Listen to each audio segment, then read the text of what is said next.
Je voulais aussi, avec beaucoup d'humilité et de lucidité, soumettre ma candidature aux Françaises et aux Français. Ah, mais c'était sûr en fait. C'était sûr. Pour leur dire, voilà, j'ai une ambition pour le pays, je veux encore pouvoir faire bouger les choses avec vous. J'ai plus rien. Il me manque une porte, une clé pour me pendre. Ils comprennent pas ce qu'ils nous font. Je veux le faire différemment parce que cette période aussi nous a tous changés. Ah, moi, je perds tout. Je vais tout perdre. Qu'est-ce que je vais faire? Ils m'ont fait confiance il y a 5 ans, en me confiant des choses. J'ai essayé d'en faire le maximum. On a des personnes qui sont mortes de tristesse, non pas du Covid, mais de tristesse. Puis parfois, j'ai pas réussi à aller au bout. Je suis toute la journée renfermée là-dedans. C'est pas une vie à 97 ans. Je perds tout. Mais sur les choses où je me suis beaucoup engagé, où j'ai mis beaucoup d'énergie, les résultats sont là, malgré le Covid. Je fais une dépression et je suis triste et ça me donne envie de mourir. Et donc, moi, j'arrive à cette élection avec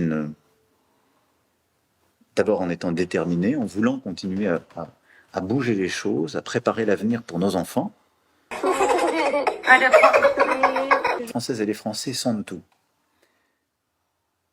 Et ils ne donnent pas leur confiance comme ça. Vous en avez assez, hein? Vous avez assez de cette bande de racailles. On va vous en débarrasser. Je suis tellement heureuse de vous voir applaudir si fortement l'Europe et ce projet européen qui est le nôtre. L'image de ce meeting est dévastatrice. Absolument pas. Je suis en désaccord total. On voit ce qu'on veut, on fait ce qu'on veut des images. Vous faites ce que vous voulez des Un images. tiers des chaises étaient vides à Hidalgo. Faux. C'est totalement faux, Alba Ventura. Je les ai vues, les images. Vous avez vu les images et moi j'y étais dans ce meeting. Ah, c'est tout simplement une hallucination collective. Nicolas Dupont-Aignan, on vous appelle le kamikaze.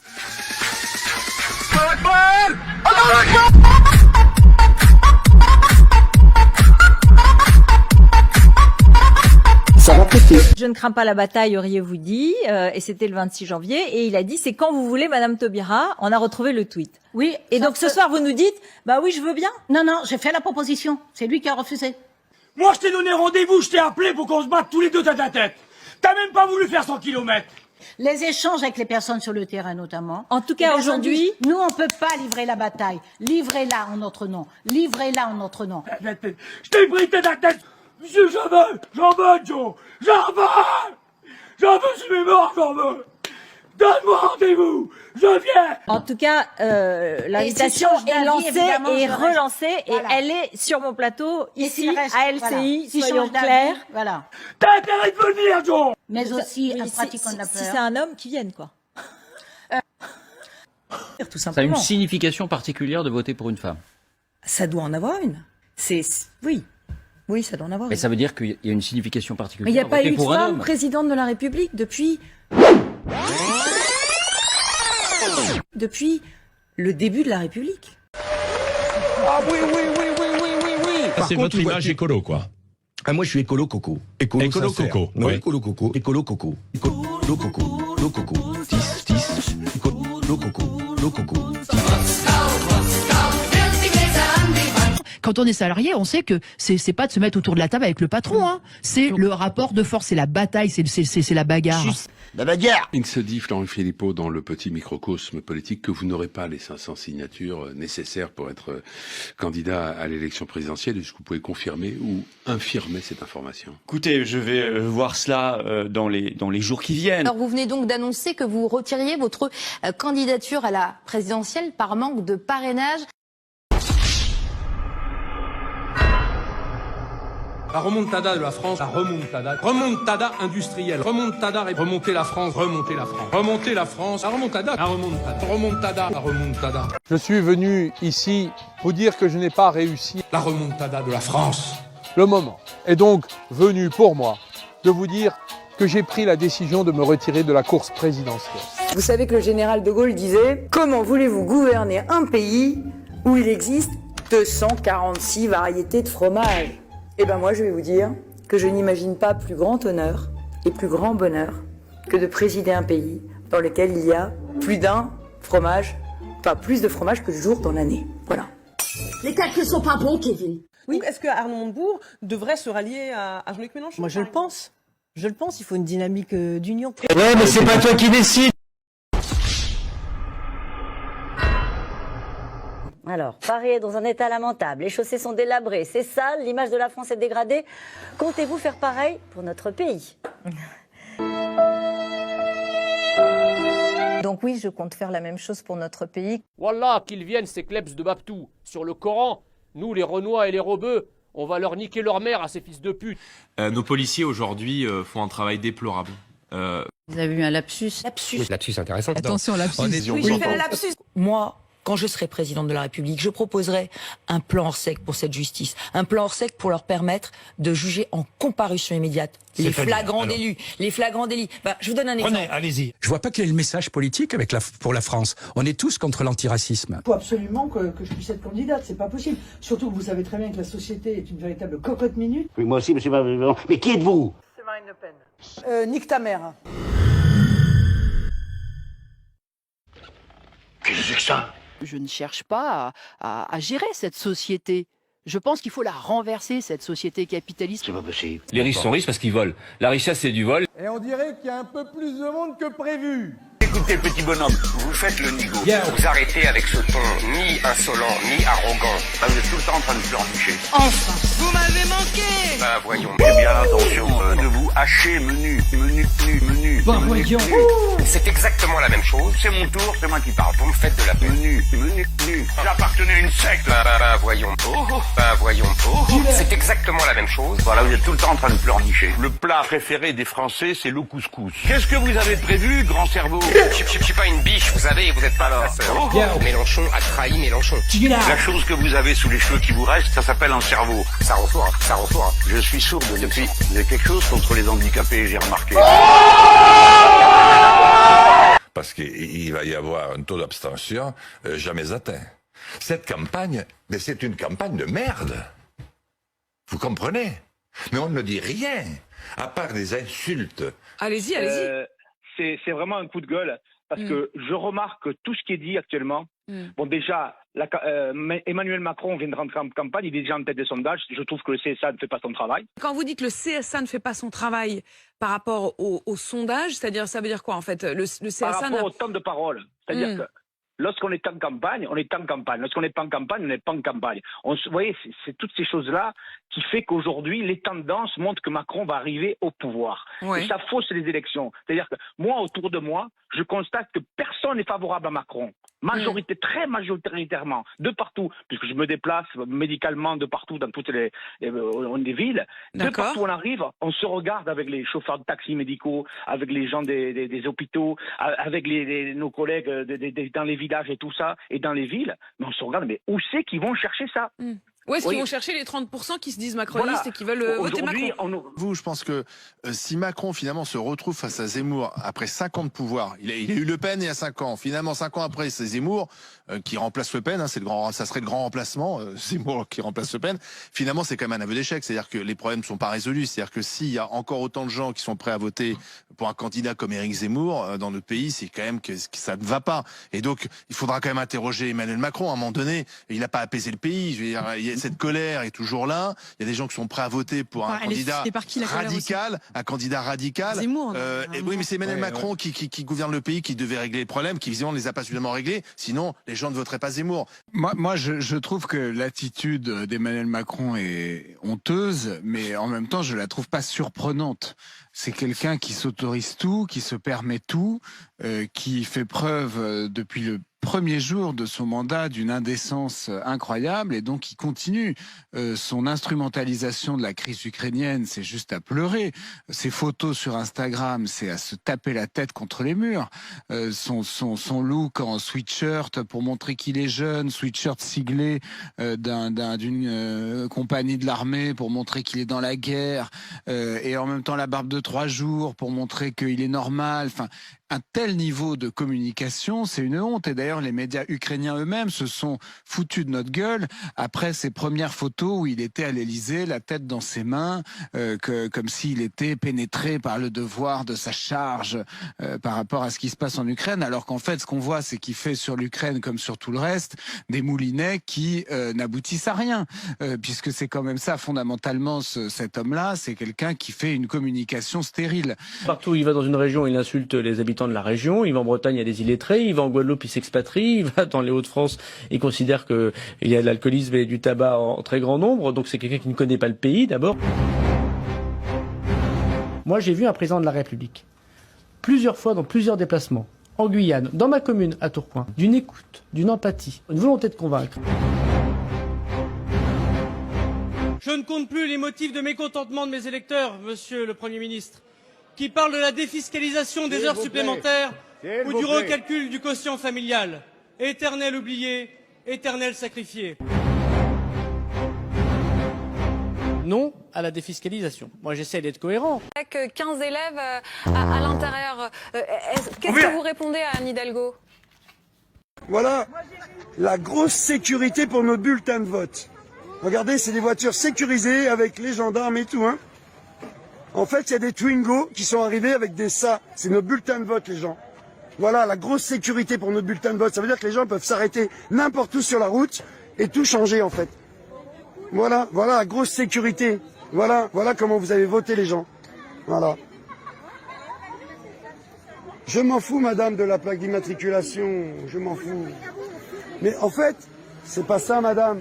C'est qu'on sent la grosse sécurité, là, pour les voilà. On sent que, voilà, on sent qu'on va se la faire mettre encore un peu plus. Les retraités, les handicapés, et après on se demande pourquoi il y a 3 millions de personnes dans les rues le samedi. Reprenons votre exemple. Vous donnez 7 500 € par an à un parti politique et vous gagnez très bien votre vie. Ça veut dire quoi concrètement?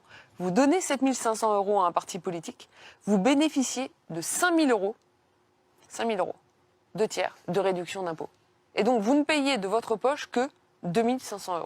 Donc quand vous exprimez financièrement vos préférences politiques, l'ensemble des Français paient 5 000 € pour vous. Ça, c'est la première moitié du scandale, parce qu'il faut quand même me justifier pourquoi on devrait dépenser de l'argent public pour satisfaire les préférences politiques des plus favorisés. Ça veut dire que si moi je donne, comme on en a parlé tout à l'heure avec mon foyer, 50 000 € à la louche pour financer la campagne d'Emmanuel Macron, sur ces 50 000 €, en fait, les 2 tiers sont financés par la collectivité, par tous les Français. Si vous gagnez suffisamment d'argent, oui. D'accord. Et tant qu'elle n'a pas ses signatures, elle ne peut pas bénéficier de financement public. La candidate lance donc un appel aux dons. En attendant les 500 parrainages, nos moyens sont limités. Aussi, je viens vous informer que nous avons lancé un appel aux dons. Et pendant tout ce temps-là, les gens, les autres, les pauvres, les mecs qui ont des paquets dans les gares et qui n'arrivent plus à croûter parce que tout d'un coup ça coûte tellement cher la vie qu'à un moment donné, on leur dit ah, c'est merveilleux, l'emploi recommence, oui l'emploi recommence, mais pour faire quoi exactement? Pour gagner quoi? Normalement, travailler c'est un honneur, mais c'est aussi un honneur qui permet de vivre. Aujourd'hui, c'est plus un honneur et ça ne permet plus de vivre. Alors c'est quoi l'histoire? À quel moment on règle ce problème-là? Si vous voulez, à force de créer, je m'énerve là, mais c'est normal, je suis là pour ça. À force de traiter les urgences aux dépens de l'essentiel, on finit par oublier l'urgence de l'essentiel.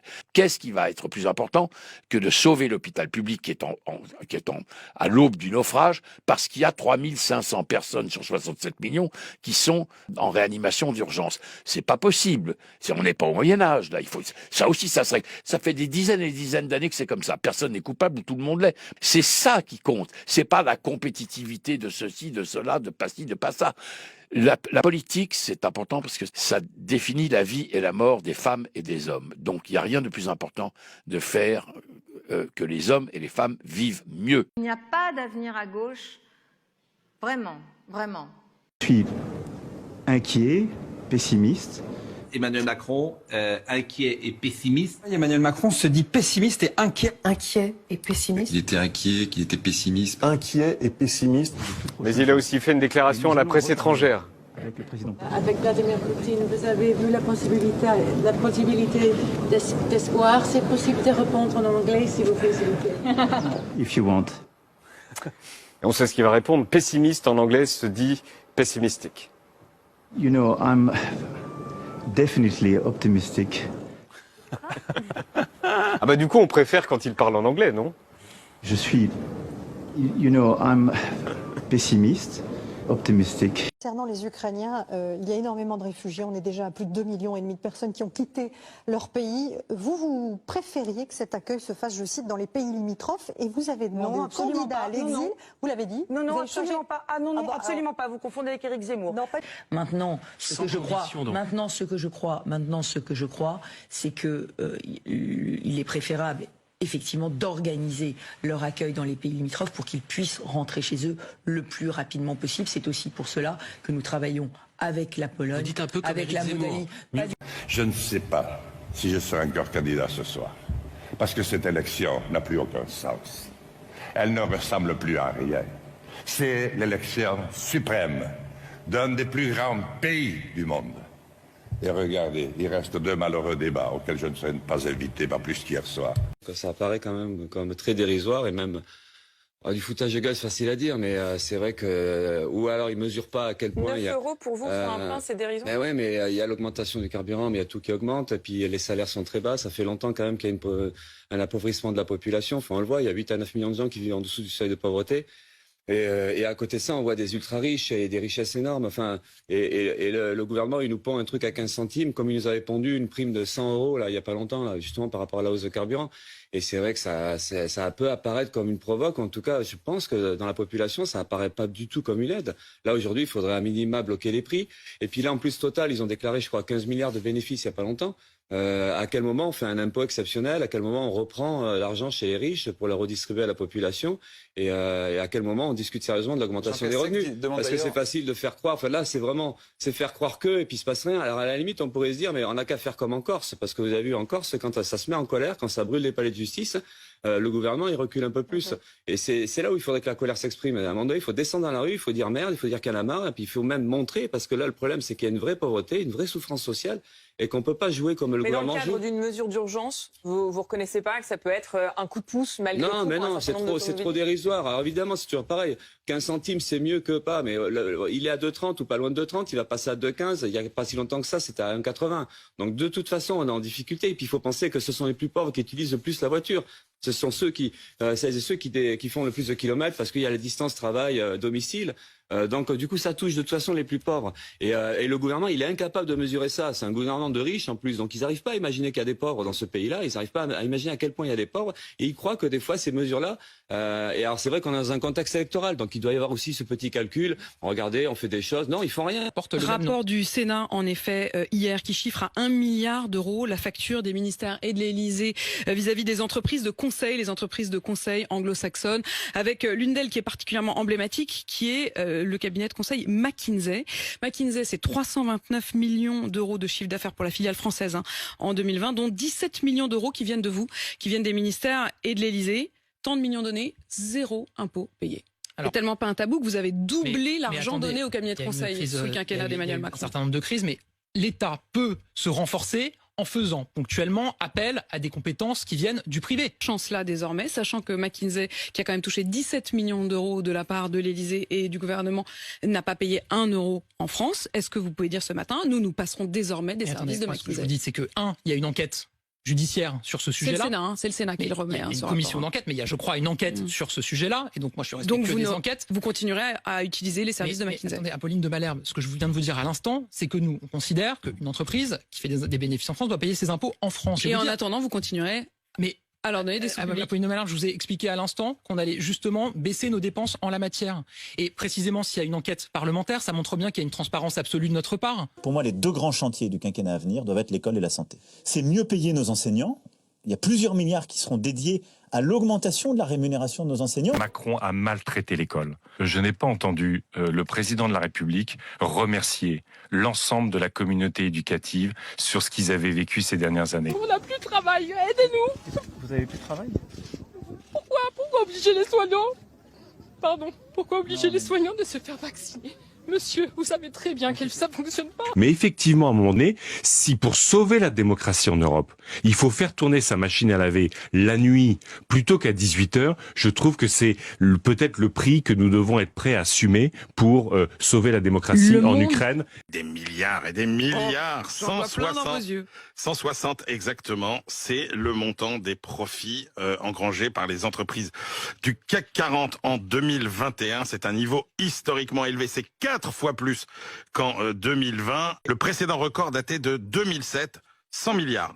Seulement, il est donc pulvérisé. 40 entreprises, plus de la moitié, publient les résultats les plus élevés de toute leur histoire. C'est le cas notamment des entreprises de la vieille économie, un total 14 milliards. LVMH, tous au-dessus de 12 milliards. Les actionnaires sont ravis, oui. Les dividendes, c'est-à-dire la part des profits qui sont redistribués aux actionnaires, eh bien, ils vont dépasser leur niveau record de 2019. 70% des Français qui gagnent moins de 2000 € par mois se disent qu'ils ne réussiront pas à finir le mois. 59% craignent de basculer dans la pauvreté. Cette angoisse impacte leur quotidien. 52% des Français qui font des insomnies à cause de leur situation financière.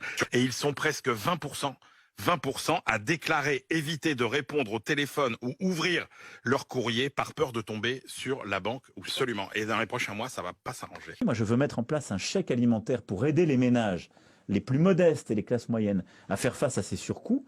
Ce qui justifie, c'est cette valse des étiquettes qu'on observe là sur les stations-service. Un soir, on va se coucher, on a l'essence à 1,90, on revient le lendemain. C'est le prix du cours du baril qui monte, quoi. Du coup, ça serait. Mais vous êtes quand même d'accord que l'essence qu'il y a dans la cuve de la station-service, elle n'a pas été payée au prix du baril d'il y a 2 heures. Ça s'appelle de la spéculation. Je m'en fiche.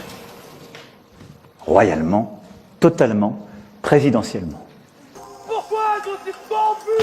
Le Dorlo, dans 20-30 ans, il n'y en aura plus.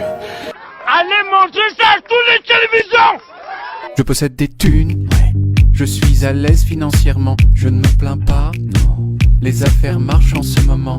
Ouais, et du coup j'achète des trucs, et les gens voient que j'ai des trucs, ils disent putain il a des trucs, moi aussi je voudrais des trucs, et du coup je suis content. Oh mon Dieu, les gens qui parlent en français, ils ont tellement de charisme. Au revoir.